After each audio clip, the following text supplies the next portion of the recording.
Hello, everybody, and welcome to a very, very special episode of Rockin' Token Talkin'. It's a solo interview, and due to the Christmas season, I have gathered two very special people together. Joining us momentarily will be Graham Oliver of Saxon. How awesome is that? Such a humble, sweet guy. And also joining us today as a special, Randy Cooper.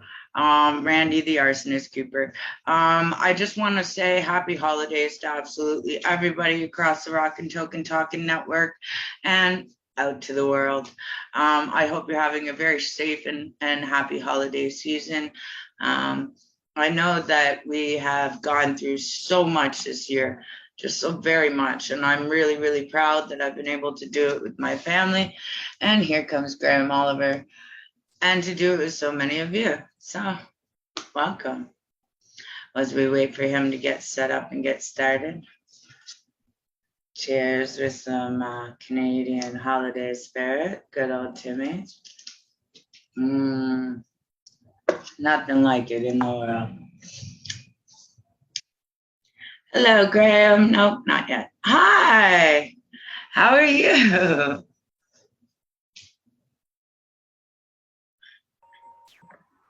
Hello, can you hear me?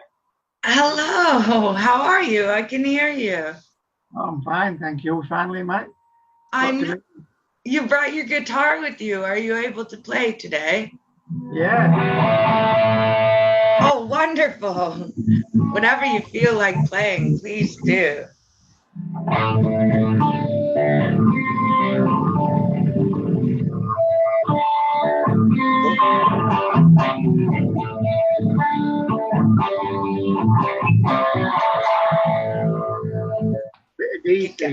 Nice, nice. So how are things over in your neck of the woods right now?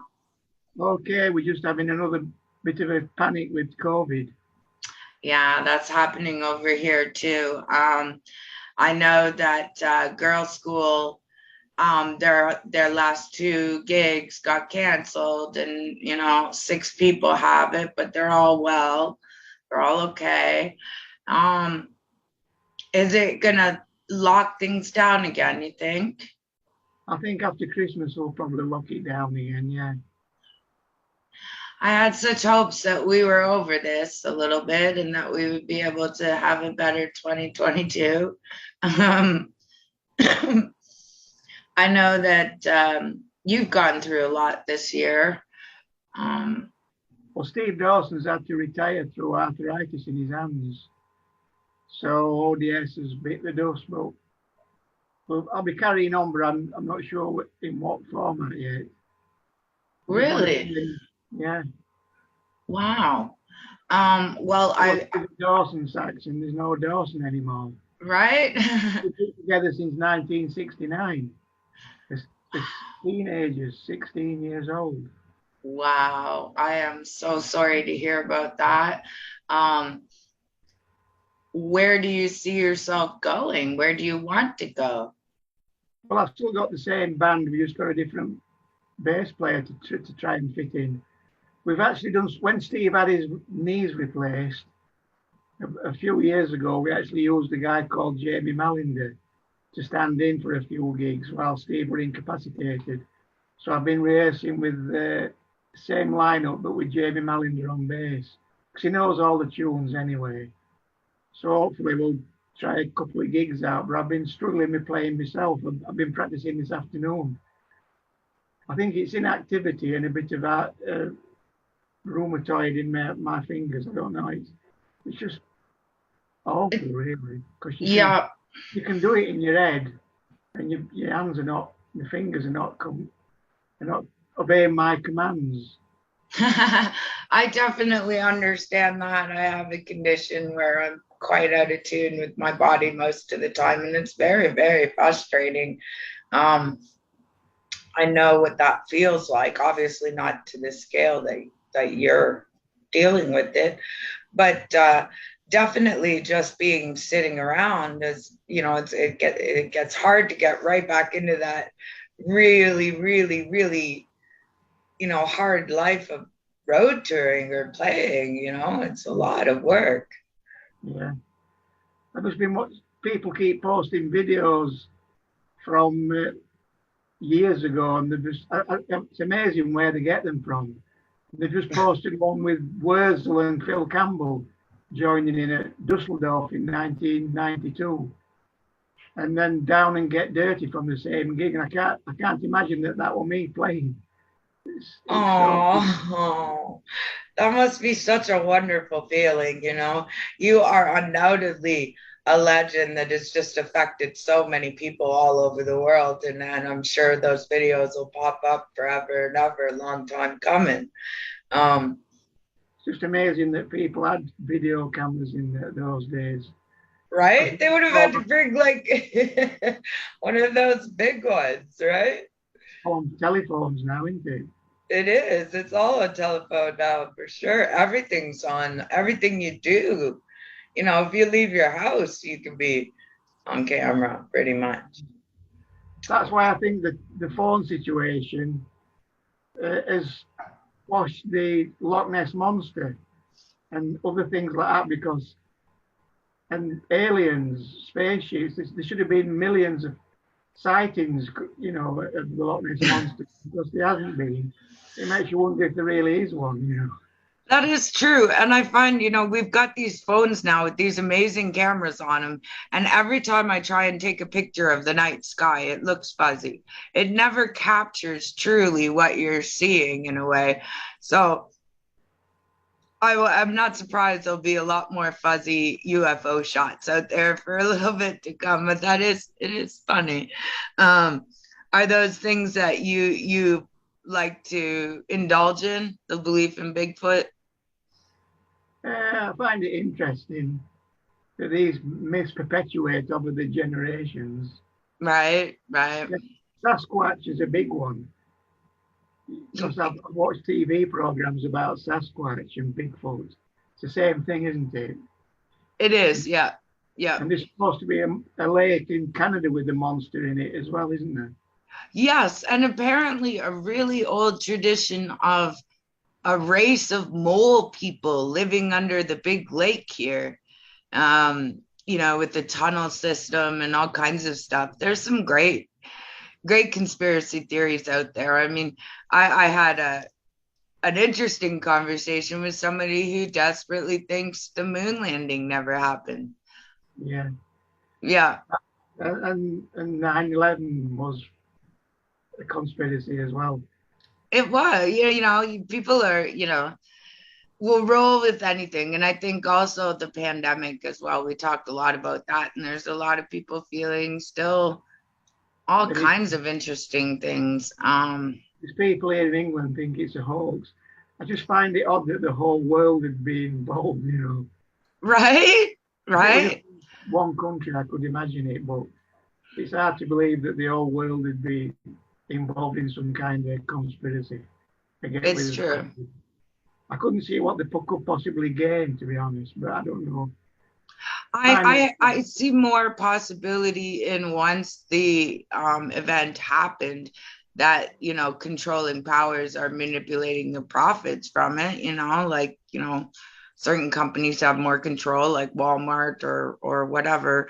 But I don't think that it was a conspiracy from the get-go. I really don't want to think like that, I guess. But I'm still shocked at the lack of compassion of wanting to just wear a simple mask, you know, just the basic human respect for one another that we don't have anymore. Well, I wear a mask when I go out. Yeah. I think if doctors use them in operating theatres, I figure they do work, you know. Well, when I was a tattoo artist, you know, we learned about sterilization, and there is some truth to the fact that when you use a mask in a sterile environment, you have a sterile, you know, gloves on, and you touch the mask, and you only touch the mask, and, you know, it doesn't touch anything else. You don't take it off, crumple it up, put it in your pocket, you know, take it out, put it back on, right?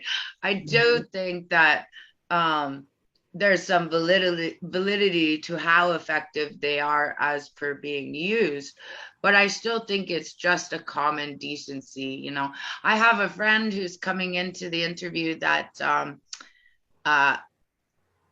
I couldn't get a co-host today. They're all doing Christmas stuff. He's a huge fan. And I'll let him introduce himself. He actually, to this day, when I called him today, and asked if he would like to join, says he has a pic that he got from you the last time he saw you, and it's in his wallet. He was in the truck and he pulled it out and he said, "Here it is." So that is cool. I try to have somebody with me just in case I have an episode and you guys can keep on chatting. It's not all for naught. So I guess we're waiting for Randy Cooper. We're waiting for Randy Cooper. Hey, hi, Randy. Hi, man. I made it. You made it. Well, we've been having a good chat either way. Merry Christmas and happy holidays. Merry Christmas to you. We still don't I want to see do ya. is show off my prize little pick. You should. Yeah, but first you got to turn your camera on. Oh, am I? Okay, what am I doing here? I thought that was a good idea with technology. I know, right? Zoom. Where's my camera? Oh. It should be allowed. There you How about are. that? All right. How are you, man? Yeah. Check that out. And where was that show? Scout Bar in Houston. Houston, Texas. Oh, wow. What year? Yeah. It was probably about a year ago, because that was the last show I seen before I left and came back up here to Denison. And so I'm, following him outside and talk to him, and I got the pick, and I was like, yeah. The highlight of the show out there that night was when the singer's sitting there looking at the set list, and he couldn't read it from how tall he is, looking down at the ground. And he was like, "Oh, I'm so old, we can't read my set list." And the crowd just started naming out songs, man, and they were just going what people were calling out. I thought that was killer. Aw. Do you remember that, Graham? Yeah. You do? Aw. Yeah. It's a place, Texas, isn't it? Yeah. It's a place. I remember doing many gigs in Texas with the Killer Dwarves as well. Wonderful. Remember playing Texas when Randy Rose got killed. We were doing San Antonio, and the news came through.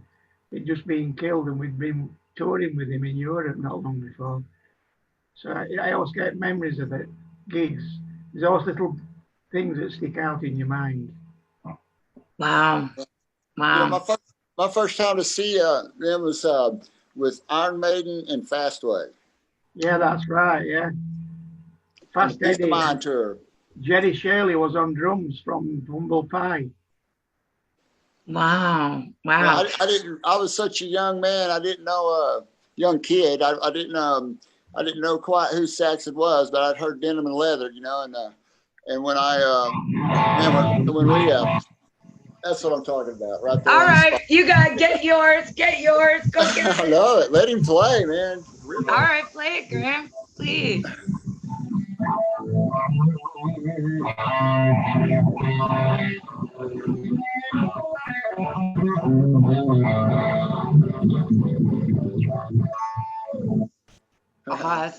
Awesome. I think there's a little bit of a lag on Zoom. That's unfortunate. It'd be so cool to get a jam going around the world, somehow. Yeah. When I left that concert, I bought a Saxon shirt. Loved it. I used to play. Me and Randy Rose jammed together on Red House.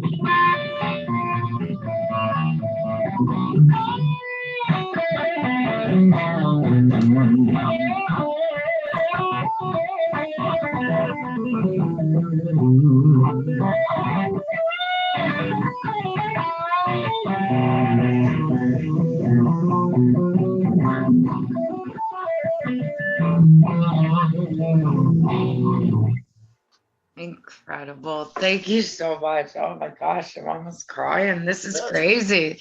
This is crazy. So what are you guys doing for Christmas? What's your plans?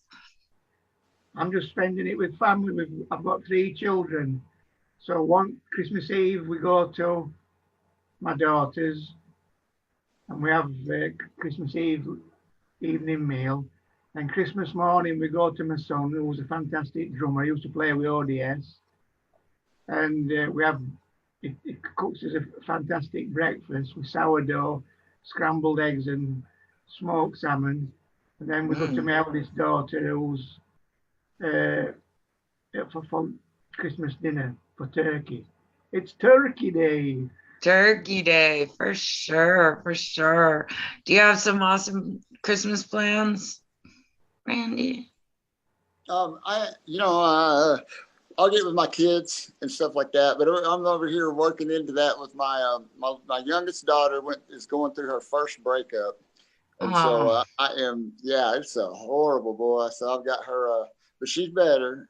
This was a couple weeks ago, and but she's picking herself back up, and then she's gonna have to move. They're gonna stay split up, and she's gonna move on, and that was tough to go through that, being a single parent.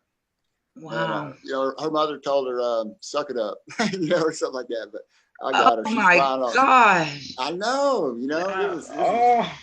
That's so yeah, I've wiped many tears here lately, so. Oh, well, that's sweet of you. I wish you guys, have a really good Christmas. But I got some trivia games for you. We usually ask a couple trivia games on the show. Okay. What was banned in Indonesia for stimulating passion? Was it A, music, B, chocolate, C, perfume, or D, hula hoops? I've got to go with hula hoops. What do you say, Randy? I'm not for sure. I'm going to say maybe chocolate. I don't know. Surely they can't ban chocolate anywhere. Right? You're right, Graham. It's actually hula hoops. Can you believe that? Yeah. I mean, it's a child's toy for one thing. To even give it that is just a weird thing. But okay. And I was just Googling, trivia questions, and this one came up, and it sparked some great debates on the last episode. So we'll ask it again. What male of the species testicles explodes upon mating? Is it A, a possum, B, a tarantula, C, a honeybee, or D, a jellyfish? I think it could be the honeybee. What do you say, Randy? Well, I don't know.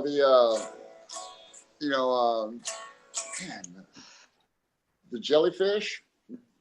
You're actually right again, Graham. It is the honeybee, according to this trivia source. And I didn't even know bees had testicles, for one thing. Or two, that has sparked this great debate as to how the honey comes out of the bee. Because since I was a kid, I could not eat honey because I thought it came out their butts. And it just grossed me out. And I just thought, what is this stuff? And if it doesn't come out their butt, then they kind of vomit it up. And I called it bee vomit forever, right? Do either of you know that fact? I know they make honeycomb out of it. But out of what part of their body? I've no idea. Right? It came out of the legs, the pouches in the legs. That's how they collect it from the flowers. And then they do something, they ingest it, and then it comes out. I don't know. I guess I should look that up. But you got your guitar out too, I noticed there, Randy. Yeah. Are you guys wanting to play a song together? I was just trying to get in on if I had a chance to play with this man, I would love that. I got now, like meeting Randy Rhoads, and getting to play with him, something like that. What was that like? Yeah. Well, they actually supported Saxon in 82 think it was 83 or 82, a European tour. And Randy were practicing all the time. We had a tune-up room. And he played My Flying V, which I've still got. In fact, I'll get it and show it, Randy. All right. Can't go wrong with a name like that. Nope. Oh, wow. Randy Rhodes actually played this guitar. Oh, And I played his spotty guitar.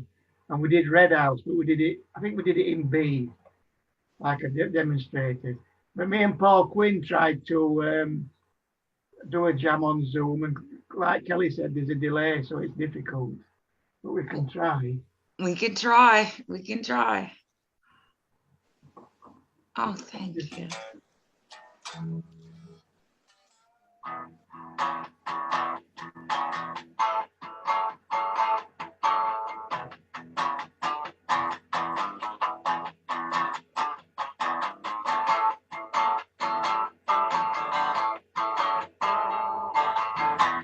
We've lost Randy. We did. He's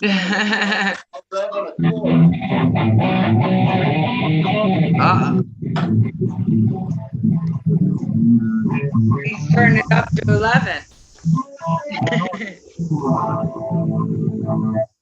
I'll put the V on.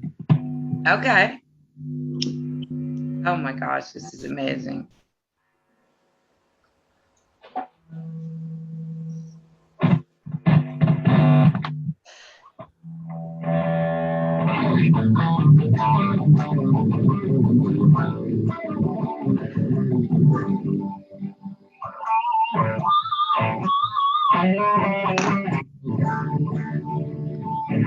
Well, I don't know what happened to Randy, but keep going. I got it.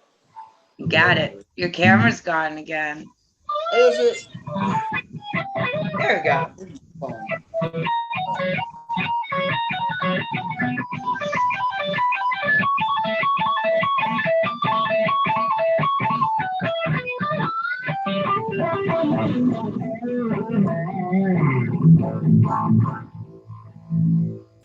Awesome. Randy trying to get his guitar. Yeah, there you are. I know we're in turn. What are you playing? Got a Gibson Explorer. Nice. Beautiful. All right. Are you in Yeah. concert, Peach? What's that, sir? Are you in concert, Peach?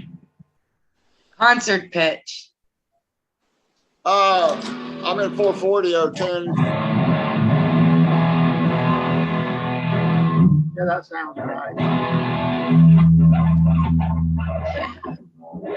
That does.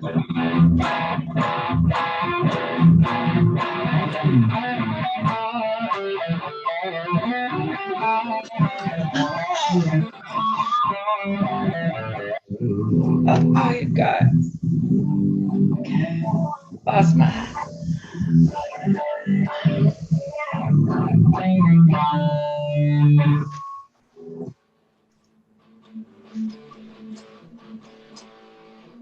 You guys keep playing. I got it. Let's kill it.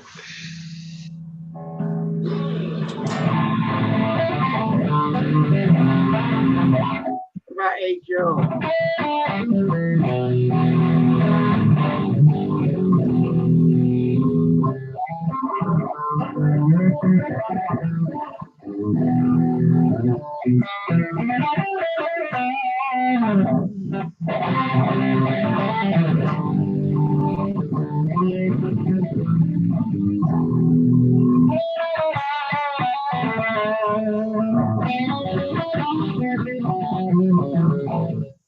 Do a bit of denim and leather in it, eh?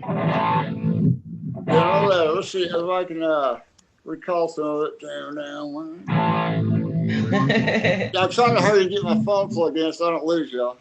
That's the beauty of the show. It's never really like scheduled or planned, or this is just so unexpected and so awesome. So I think it makes it more awesome.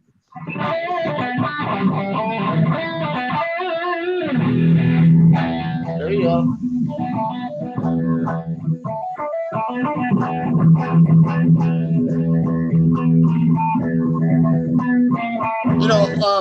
what I just got through working on last night, or just playing around, was old Cold Sweat Thin Lizzy.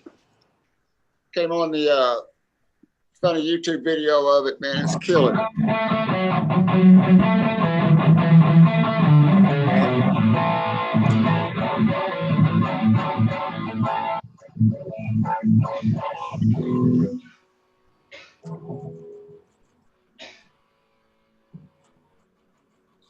I can't hear yours. We can't hear you, Randy. What happened?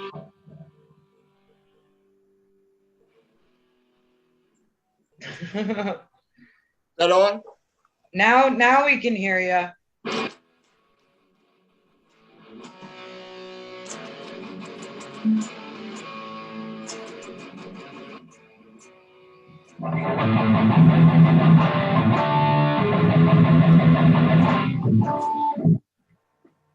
Oh, that's a real lag. Sounds good though.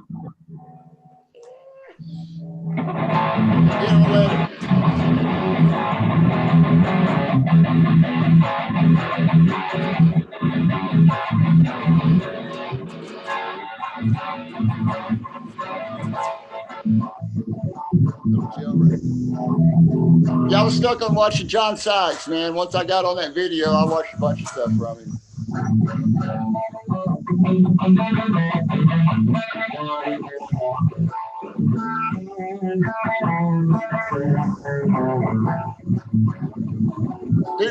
Do Denim and Leather. Let's hear that song. That's only way they know.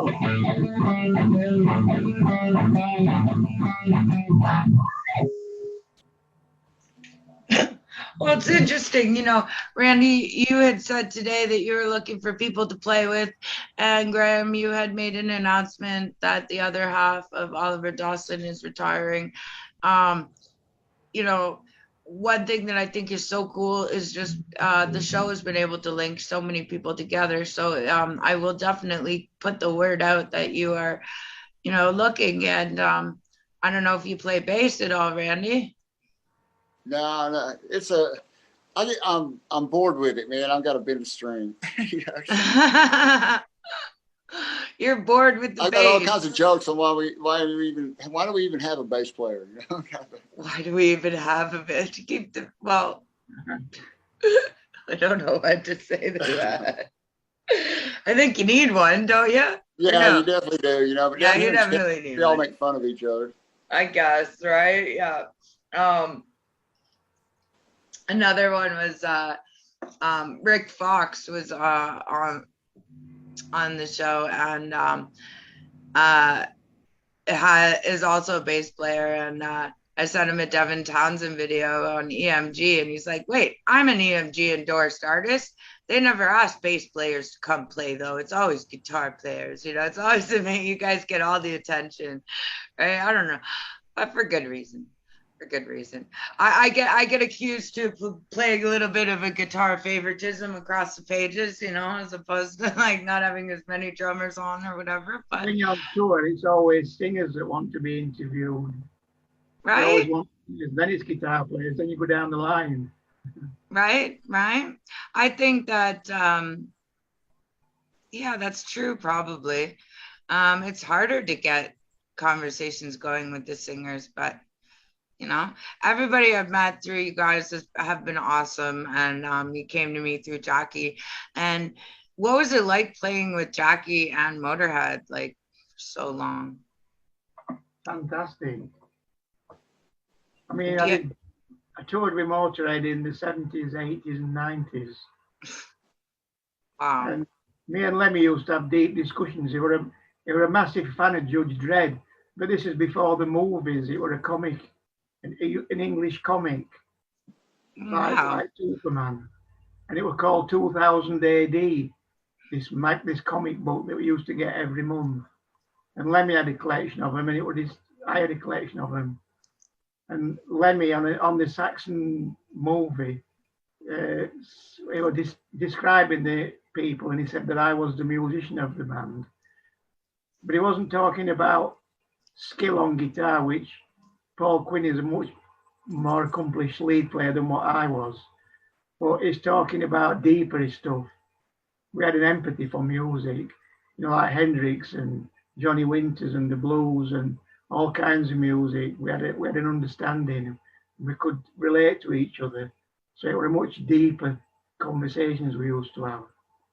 Oh wow.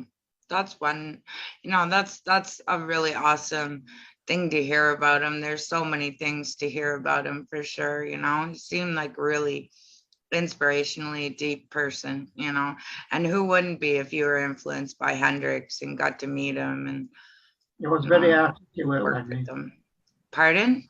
He was very articulate. Mm-hmm. He was a good speaker. He bought me a Hendrix book and signed it to Ollie. He also used to call me Ollie. Aww. And he signed it to Ollie, the man in the jungle trousers. Because our first tour, I wore leopard trousers. So he called them jungle trousers. He never forgot. I think it's amazing. That's just amazing. Is it true? I have heard that he put chocolate on his hamburgers. He did what? Put chocolate on his hamburgers. I never saw him do that because when we toured with him in '79 December, which is Christ, 41 years ago now, there weren't such thing as a McDonald's in the UK. There might have been one in London, but there weren't everywhere. Wow. Maybe you didn't used to eat in motorway services, like truck stops, what you have equivalent of. Wow. So I'll ask both of you what your two favorite shows you've ever played were. I think Donington, the first Donington, because the first Donington's become the Woodstock of heavy metal. They've had festivals there since, but none ever captured that first magic of Donington. Right. Like, when I meet people like Metallica, they're like, wow, man, you were on first Donington. When I meet people like guys from 10 years after, I was thinking to myself, wow, you were on Woodstock. So it was a big deal. So it's the same kind of deal for me as it were for them. That's really, really cool. Wow. Wow. What about you, Randy? What was your favorite show? Favorite place? The Boss Pop Festival in the Netherlands. And, it was our first trip to Europe. And the promoter put us on the main stage in between Billy Idol and Twisted Sister. So, and we were unheard of or anything, that we thought, but we get over there and man, they're singing our words back to us. I'm pissed off and mad about it. And it was like the road was already paved to get over there. We were well received, and wow. It was really, really killer. So that first festival said, being on it, I've been to a lot of festivals and I'm from the crowd looking in, like, how do you get up there? I want to be there. And for my first, time to take a stage and look out from, that point of view and looking at the crowd, it was amazing. Right. And it was, just, man, we were, so, it was like a milestone, for all of us, just coming from little town of Denison, Texas, Right. I've lived there. It's a very tiny town, very, very tiny place. That is a huge accomplishment, but with good reason for sure. What were you going to say, Graham? That's really interesting because the people in Netherlands in the early days, they used to have mixed bills for festivals. I remember doing one with The Clash and Tenfold Children and Carleen Carter. Even mixed bills, Carleen Carter was Johnny Cash's stepdaughter, I believe. Wow. And guy who sang Starry, Starry Nights, Don McLean, he was on the bill with Whitesnake. It were really different times, the early festivals. Right. And then they got into doing just Monsters of Rock, just metal festivals. I remember doing the last big festival we did in Portugal with a mixed bill was with Bryan Adams when Reckless was a massive album. Wow. There was Saxon, Bryan Adams, Bob Ziggy Marley, which was Bob Marley's nephew, I believe, and a woman called Bonnie Raitt. Wow. You know, I do think that there's a lot of blues and jazz and soul music that fits right in with the metal. And I've been trying to do that for a long time, you know, and I think it can work. It all has a history going back. It definitely worked. Yeah. Introduce people, because when you've got an audience there and they want to hear different music, they still respond to it. Right. There's only good music and bad music, and generally it's all good. Yeah. Wow. Both of yours are exceptional. There's good and there's exceptional, because I can make a sound and it's not necessarily noisy one ear. I'm not a musician, that's for sure. But who was both of you your biggest influence learning? You go first, Randy. Yeah, who is your biggest influence as a youngster? Can I go? Yeah. All right. Kiss was, the early influence, and then I didn't even know there was another band until I heard Cat Scratch Fever. So I turned to, Ted Nugent. But once I got going on guitar, it was I got to see Randy Rhoads. That's it. What about you, Graham? So, I got to see Randy Rhoads on the Diary of a Madman tour, and that right there, was like, God, how do you, get that good, like that? Man, it really blew me away. And then I moved to Dallas right after that. He got killed, and ran. Pantera was opening for Doc, and they were too young to get in the club. So was I, and seen them. So there was like 20 of us stood outside and listened to it. So that right there, Dimebag became my instant, filled that void of Randy Rhoads. And, he's been my guy, man, the whole time. I've seen him play more than anybody. I met Dimebag. He came to, when they were a young band, he came to one of our gigs. And they were going mad on my guitar sound. And he asked me what pickups I used. I was using the Bill Lawrence L500. And I think he used them after that. It's weird. I actually met them too.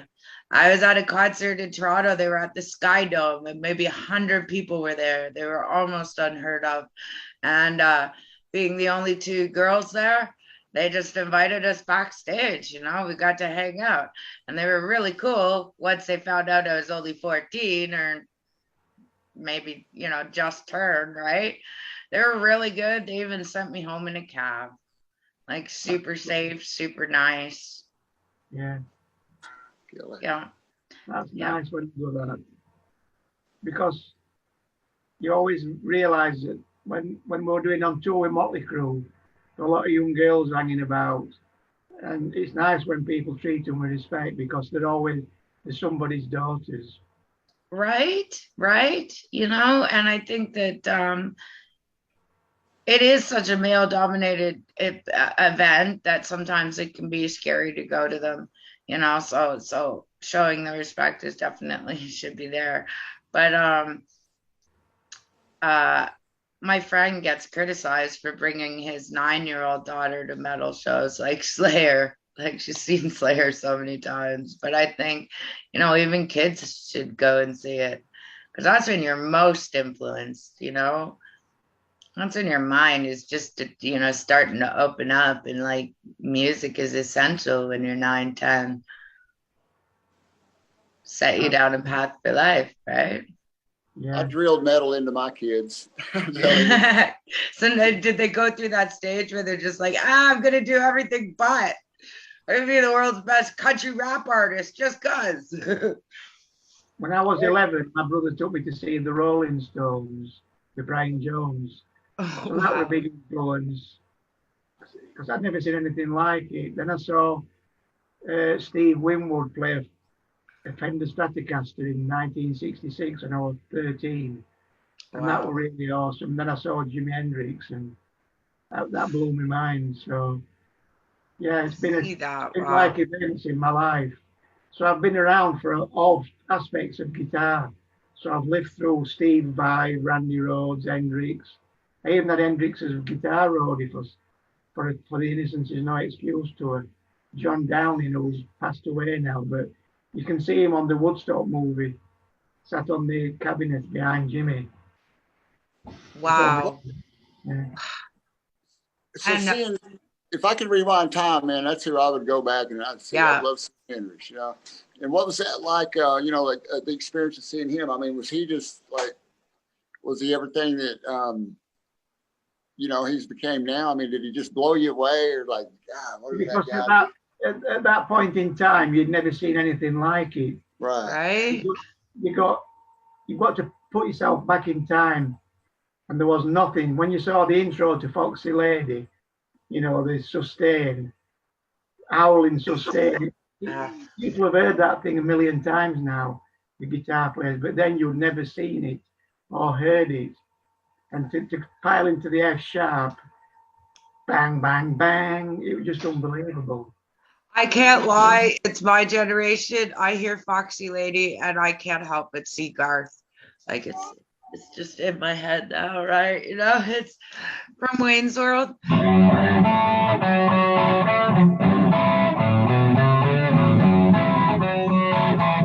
The Adams.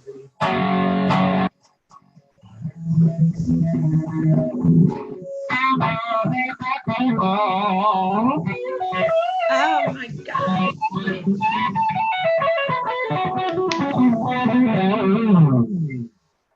Well, there's no doubt that you're one of those legends by far, you know, Graham. Like, I think that you're going to go down in living history just the same as those people. I mean, do you know that? Like, do you know that in your heart when you lay down at night?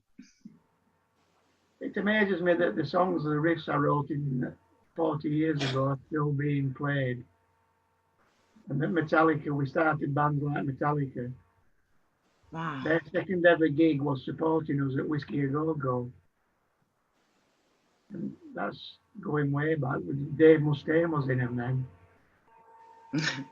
In fact, we even did gigs with Trauma, which was Cliff Burton's band in the Bay Area. Right, right. That was in the 80s, before they even started Metallica. So yeah, it's interesting. You never see yourself like that though. You always, I'm still a fan of music, you know. I'm sure I'll be a fan of Randy Cooper once I've seen his band. Definitely.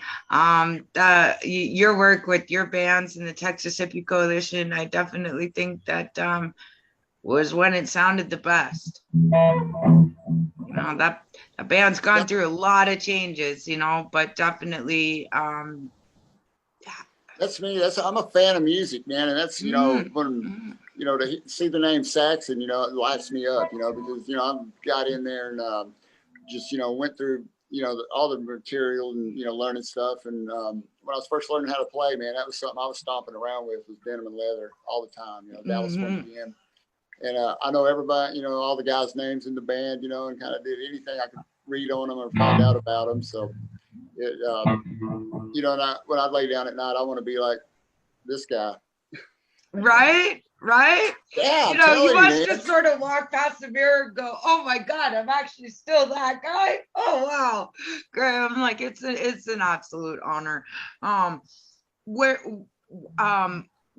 Have you had anything happen with your tour dates as of 2022? Are you guys got anything booked, or how are things looking? I know it's blowing up over there. Go ahead. Me or Randy? No. You. We've got a couple of things in the diary. Yeah. Festival in Germany, and everything seems to be getting moved again. Right. I think promoters are not daring to book things in case they get cancelled. They've lost too much money. I mean, Ozzy's put his tour back to 2023 now, hasn't he? I don't think that'll ever happen. I think that's kind of where I'm at as well. It set me back. It just made me afraid to even try, just to have things either fail or just not come through. And I was really hoping 2022 would be really different, but let's just keep our fingers crossed, I guess, you know.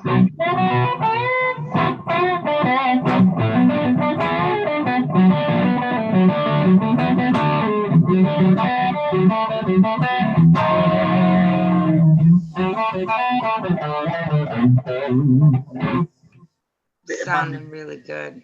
That's sounding awesome. Well, I can't thank you enough for joining me today. I'm really overwhelmed right now and actually can't move my legs. So it's just something that happens to me when I'm extremely happy or overwhelmed. And yeah, just thank you so much. Well, God bless you, Kelly, and you have a great festive season. You too. Love you very much. And thank you so much, Randy, for everything you've done. Yeah, you've always been there. For giving me a chance to meet one of my heroes. Thank you very much. Right? It's what we do. Come back anytime. We'll chat real soon. All right, guys. Cheers. Check out the holiday event when it posts. See you soon. Ciao. Ciao. Oh my God.